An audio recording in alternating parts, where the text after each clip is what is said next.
You also called mainstream media laos. So laos na ka. Oo, laos na So, talaga what yung would you mainstream. change? Sorry po sa lahat na nasasaktan. Laos na talaga ang mainstream. Bakit? Bakit? We want you to tell us straight kasi diretso ano kang yung tama. Hindi kasi papalitan ang mo? mainstream matagal eh. Matagal kayong gumawa, nagsushooting pa kayo. Eh, ang influencer kasi, nagpapakatotoo kami kung sino kami, pinapakita lang namin eh. So, mas mabilis kaming gumawa ng content. So, hindi mo nakikita yung halaga ng pagbabalita for one, newscast sa mainstream? Nakikita ko naman.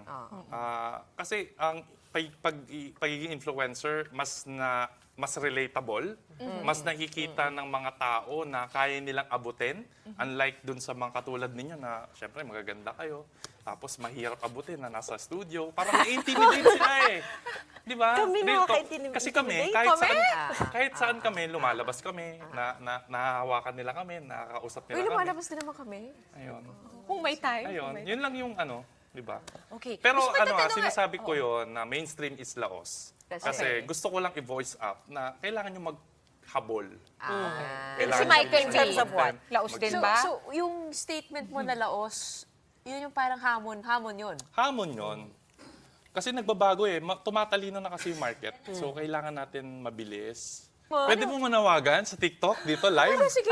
Oo, kasi Go ahead. Kung kailan ako bumoboses para sa mga taong hindi kayang iboses yung mga sarili nila, bakit doon nyo ako pinatahimik? Di ba? What do you think Ano ba yung got you... pinost mo? Yeah, what do you think got your Hindi account ko alam suspended? eh. Ang lately kasi, ang pinost ko, yun kalbo na pulis. Tapos so yun. yung magulang na pinaparusahan niya yung mga anak niya gamit yung kumukulong tubig. At saka yung isang influencer na tinuturuan niya yung anak niya ng kabastusan.